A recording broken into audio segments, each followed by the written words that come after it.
Sherman, thanks for coming down for the interview. I'll just ask you a few questions about yourself as a coach and your philosophy in coaching. So, can you share with us what inspired you to pursue coaching as a profession? I think first, thanks for having me. Happy to share my part of my experience and my journey so far. So, one of the things that inspired me to be a coach was that I was an athlete myself, a sailor too. So I've been really in the program, in the system as a sailor for 10 to 12 years. I was also in the sports school. So those experiences and the journey that I was on was something that I really enjoyed.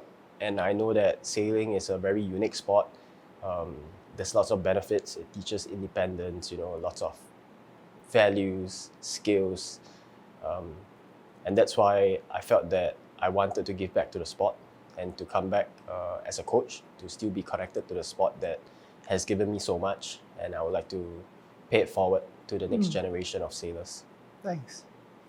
And if you can, what is your coaching philosophy and has it evolved over the years and became different?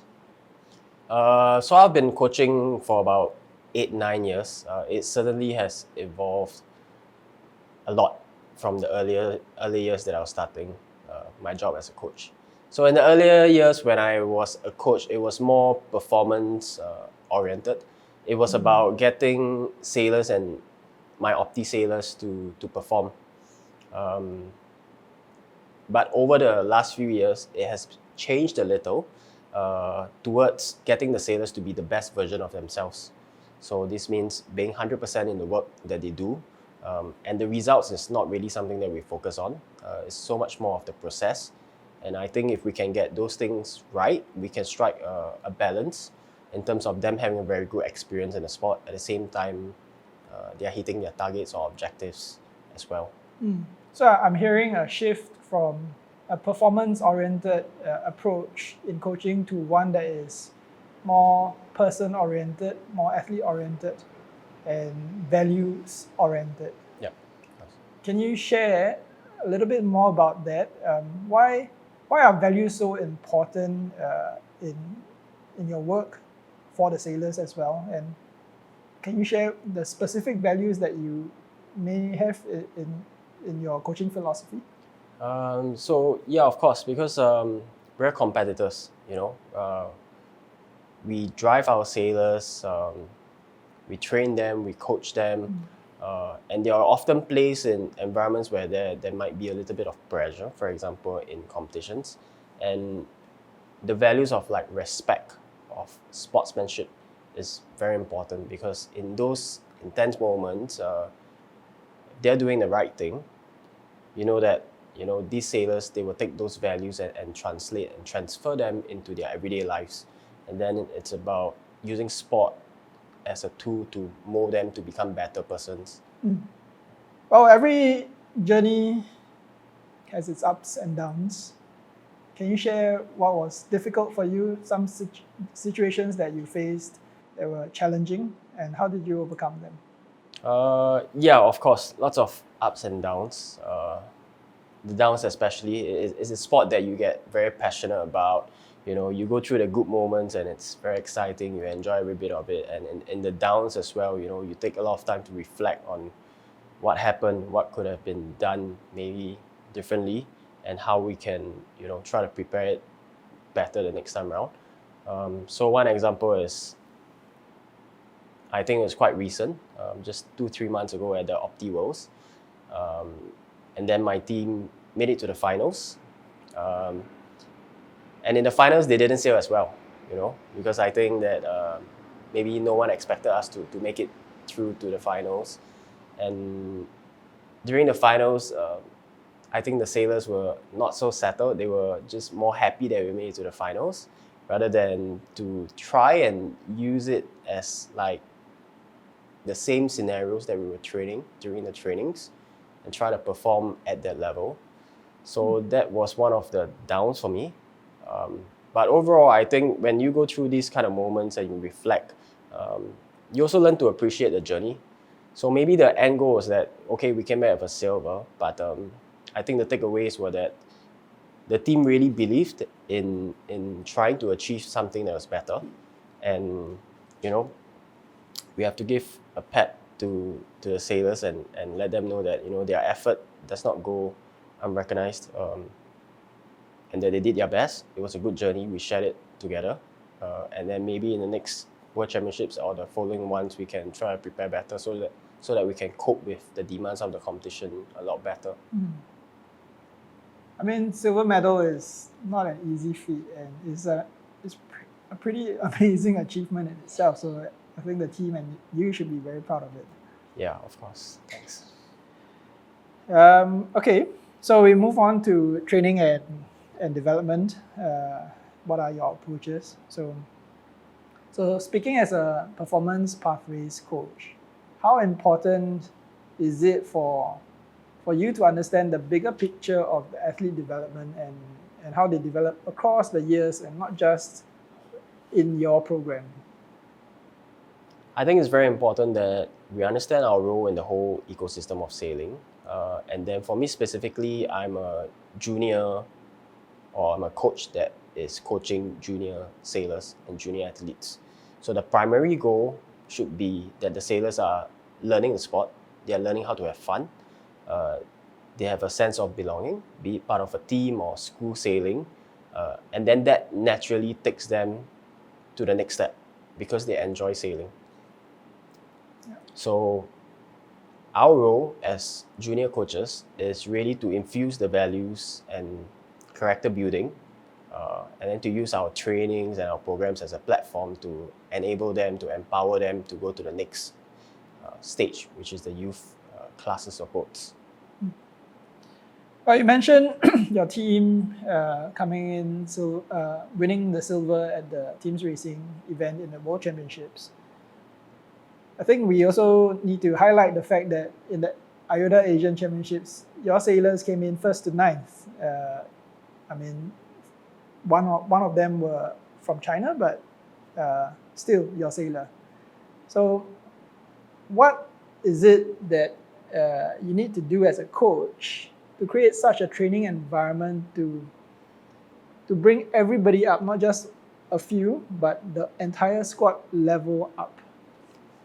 I think I've been very fortunate that I've been able to take most, if not all, of these sailors from when they were in Net B.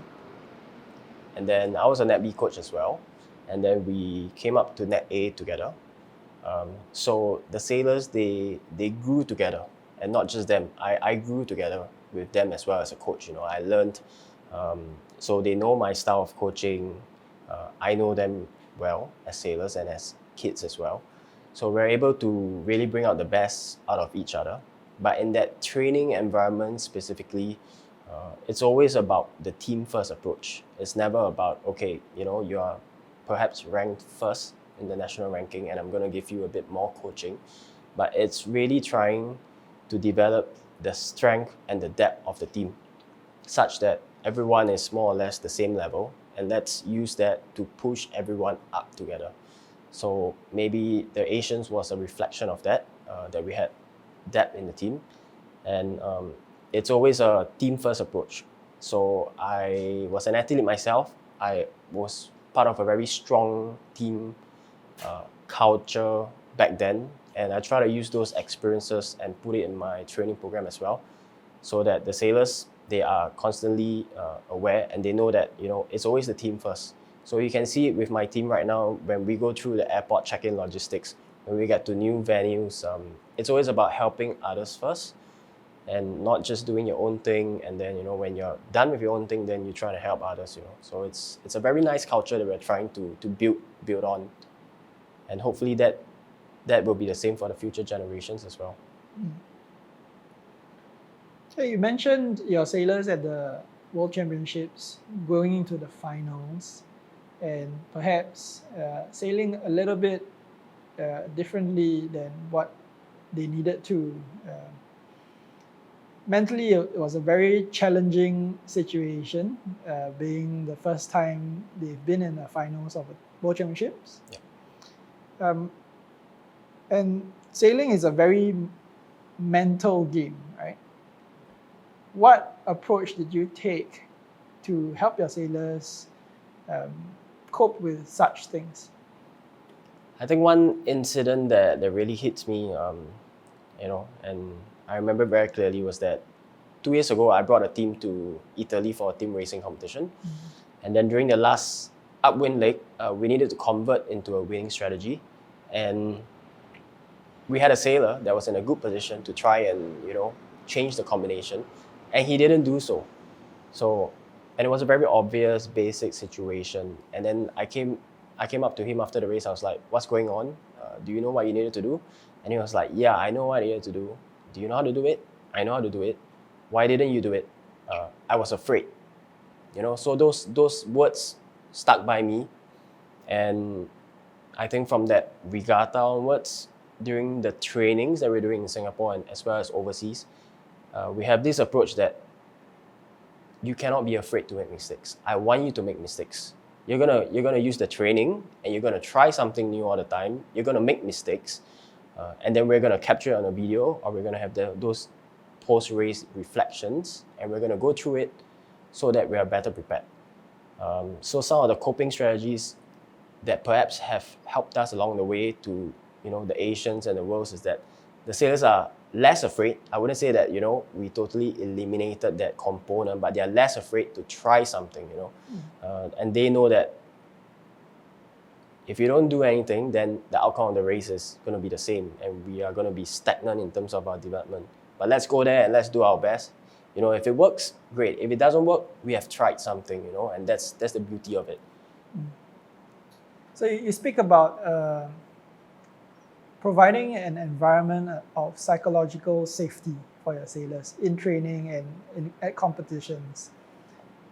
How important is such a growth mindset, and what are some strategies that you can advise for coaches to create in their training sessions such that maybe the mistakes are not viewed so negatively? I think some of the strategies would then include incorporating new situations, changing situations on the water, so that these sailors are, perhaps a bit more aware of new changes, because we're in a sport that's very open environment. Things are constantly changing, and we need to develop that skill of always looking out, always coping with new challenges. And the more that they do that, perhaps in training, then that would better prepare them for regattas and competitions where things might not go in their favor or in the way that they have prepared during their particular time, but then they have been practicing it so much during training that they're just going to take the situation and let's try to make the best out of it. So it sounds like it's not a matter of creating a perfect training session, but one that is a little bit challenging, a little bit messy, and giving space for the sailors to grow. Agree. Okay, the next one. So parents are important stakeholders in a child's development. We can't deny that.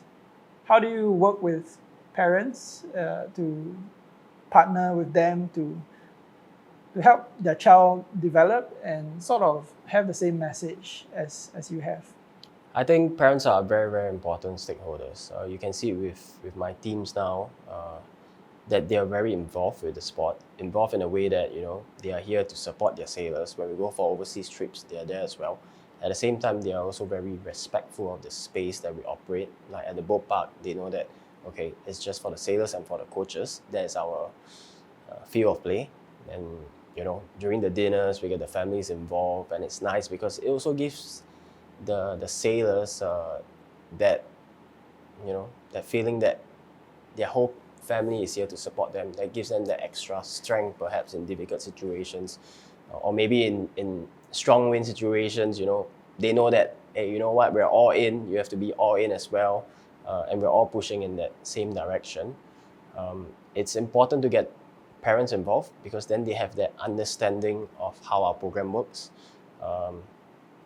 And also sometimes we stay at NSC to 8:30 for weekend trainings, for the older kids, closer to key competitions. And when they are aware of what we're putting in as well, then, we're all on the same page. We're all pushing in that same direction.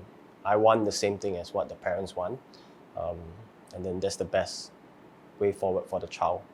How do you get the parents to understand how you operate? Is it a matter of parent culture that is already existing, that you've painstakingly created? Or do you hold team meetings with the parents? How do you involve them? So at the start of every season or intake, we have the NTS meeting. That's just really it's a very formal kind of setting to get everyone involved in terms of knowing the events that we plan for, the trips that we plan for. And then that informal chats with the parents, the communications through phone calls or texts. And then everyone is pretty much aligned with what we're trying to achieve here. So with regard to sports science and training methodologies, are there any new areas that you're exploring as a coach? So one thing that I've been trying to spend a bit more time on is philosophy of coaching. So I watch a fair bit of football, so you try to take a little bit of the top team managers and then to see how their approaches are like. So then, I would say like the 3 different football managers like Pep Guardiola, Jurgen Klopp, and then, for example, Carlo Ancelotti. So one is very regimental and this is the style that you're going to play. This is my team and this is the style you're going to do. You're not going to do something else. Even if it works, you have to follow my style. And then the other one is run your hearts out, Jurgen Klopp. We're a team. The team is the most important thing. You're going to do everything for the team. And then the third style is Carlo Ancelotti. It's more chill, Let's try to use the superstars or the better athletes, and then, we try to figure out how everything goes. And sometimes the players also make some key decisions as well. So I try to, have a bit of a hybrid kind of approach. Some certain situations, this is how we're going to do it. Let's follow. Let's see how. And then some approaches, as the sailors get a little older and mature in the way that they are making decisions on the race course, could be or would be that they are making decisions, and we have a pre-race plan, for example. Instead of you asking me, what's the plan? I'm going to ask you, what is your plan? And then let's take ownership of that decision and let's reflect after the race. So that's one approach in terms of understanding different philosophies and how I try to use it into my own coaching. And then the use of sports science, understanding how the latest, for example, hiking techniques are to sailing in general, and then to see how we can apply that in optimist sailing. I think in the world of sports science, everything is changing every day. It's non-stop, and you really have to try and get in new knowledge, and then to see how maybe some things work for our team here and some things don't. Yeah, that's very important. Yeah, cool, very cool. I like how you think about the coaching philosophy, and not just one, but how to be adaptable with the different kinds of athletes that you have on hand. So that's actually very amazing. How would your sailors describe you? How would your sailors describe the Coach Sherman of 9 years ago versus the Coach Sherman now? What, from their perspective, what is different? The first thing it would then be, I'm still in I still hang out with some of my older sailors. When they drop by at the sailing center, they'll check in with me, catch up, and then sometimes they go on the powerboat. They see how I'm running the training sessions now. One thing that they straight away point out is, they don't have to run 5 km now, they don't have to run 7 km now. So that's a little bit of how I first started coaching, is that, it's running a bit more like army drill style, we're going to do this way. And then now it's a little different. Like the gym sessions, the sailors will take charge of it. Not all the sessions, but some of the sessions, they take charge. I'm going to tell them, we have an hour today. Let's decide what you want to do. You're going to decide.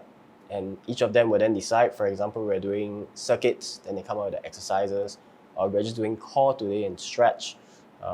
Then they take charge of that. It's very different from how I first started coaching. So 9 years ago, my sailors will be like, oh, Coach Sherman is just so insane with the physical stuff, there's a lot of scolding and stuff like that. Not that there isn't now, once in a while we have to, remind them. Because we're athletes, right? And I think the biggest would then be 9 years ago, the sailors would then be shocked that they don't have to run so much now. Well, I'm not so sure if it's less running or less physical activity, but maybe now it's more choice. A choice is given to the sailors to choose what kind of activity they want to do. No? Yeah, and like when we were preparing for key events last year, and the focus was really on just team racing, and the sailors only have a limited time that they can spend at the sailing center. So our priority was team racing.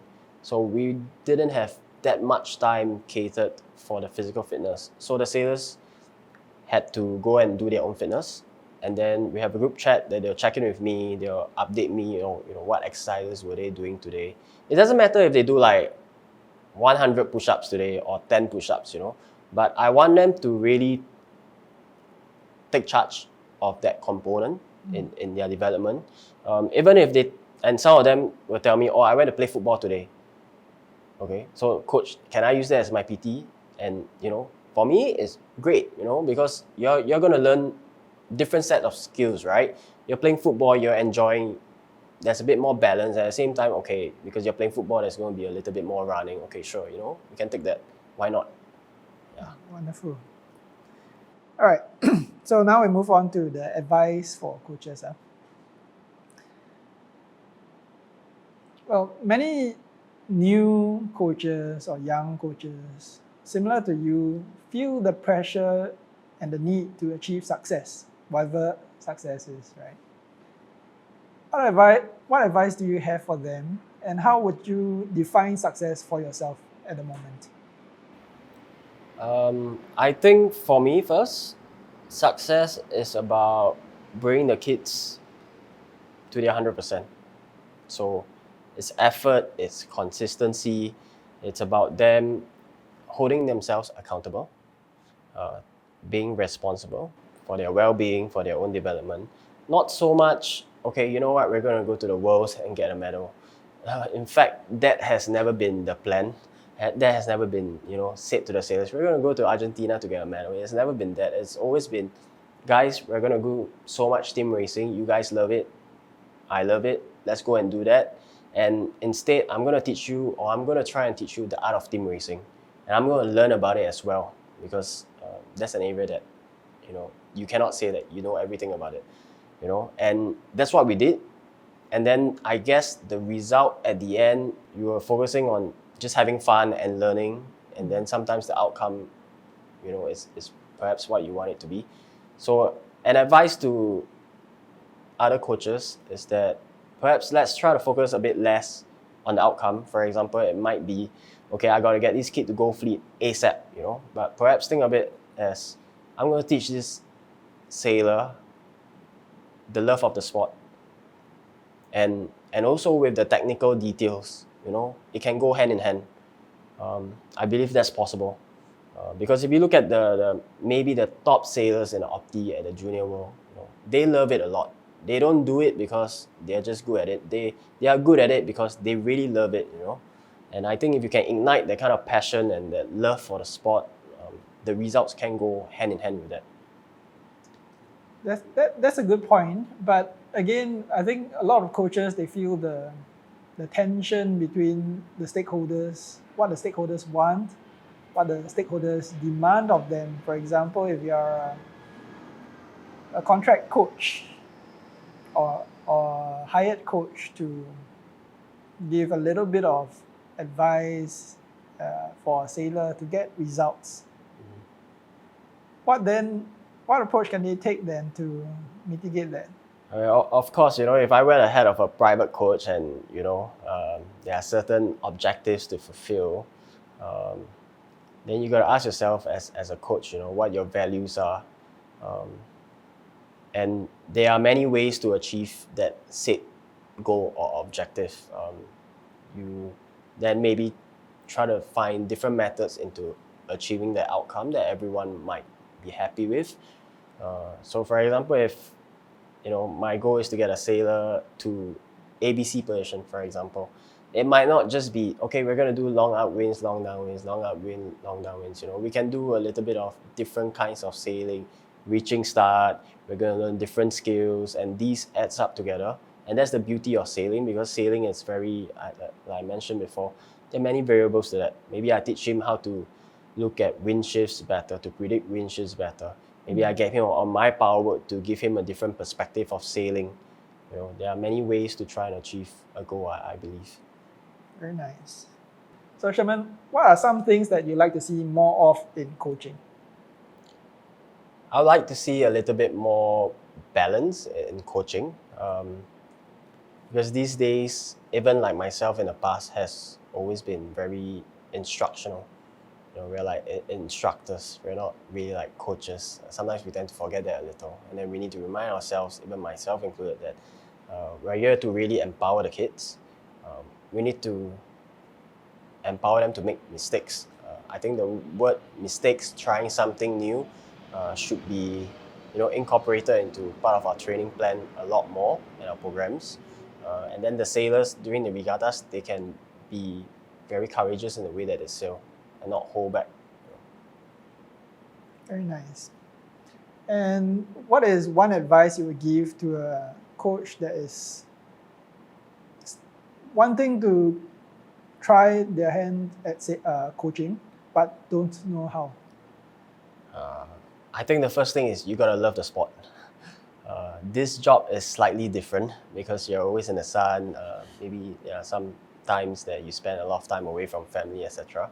You gotta love the sport first, and if you're unsure, come down, get a try for it. Hop on one of the coaches' boats. That gives you the best perspective of what this job is all about.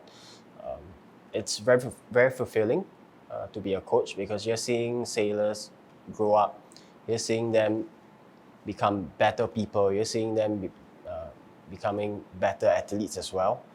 So that's what I really love about this job, and we are really trying to create an impact, and especially at the junior level where the kids are very young, trying to give them the best environment to have fun, to learn a new sport, to learn new skills as well. I think a key moment where I knew that I really wanted to come back and contribute to the sport in the capacity of a coach was when I was 19 years old, and it was just after the Asian Games. So I took some time off from sailing, and then I was in Sydney for a holiday, and there was a 420 team in Sydney as well, with my previous 420 coach, Zhang Yongqiang. And then he asked me to hop on his powerboat and to try and help the sailors, maybe with my experience and some skills that I've learned along the way. And that was one of those days where it was very meaningful for me, because I was giving back to the sailors. I knew they were learning from maybe a little of the experience that I was sharing with them, and I felt that I was like doing something good for them. So I wanted, then I knew this was the path that I wanted to go down. I think when I first started out as a coach, a lot of the principles and philosophy that was driving me was based on the coaches that have coached me previously. So that was 20 years ago, 15 years ago. So everything is changing right now. So if I were to start out as a new coach, I would say to myself that keep an open mind, learn everything, and from everyone, and then take what you feel would be the best for yourself as a coach, and then go with that approach. And along the way, try to improve, try to learn and develop new philosophies, new methodologies as well. There is a range of courses and workshops that we offer at Singapore Sailing Federation now for coaches. How important are these workshops for a coach to continue their development? I think these workshops that are being offered they're very important in terms of us upscaling ourselves as coaches, be it sailing specific, be it sports in general. And then we have these experts that come in not just from sailing, from other sports as well, and they give us their perspective and their experience and the know-hows, what has worked in and with other sports, and we can use them to develop ourselves as coaches. And it's always a very athlete first centric kind of approach. So we learn all these new techniques, new coaching philosophies, new methods to try and improve our programs. Okay, if someone watching this wants to take up coaching, what should their first step be? Sailing coaching, right? Yeah. I think the first thing would then be, do you have sailing background first, or do you not have sailing background? If you don't have sailing background, I think the best would then be involving yourself, starting as a sailor first. Then you have a little bit of experience on how this sport works, and then continue with that into the coaching pathway. But if you have sailing background, and you like to go into coaching, the best thing that you could do is really just go for it. Come out here, take the relevant certificates or courses that you can start coaching, and then try it out. It might be a cup of tea, it might not be, but you won't know until you really try it for yourself, and then see how that takes you.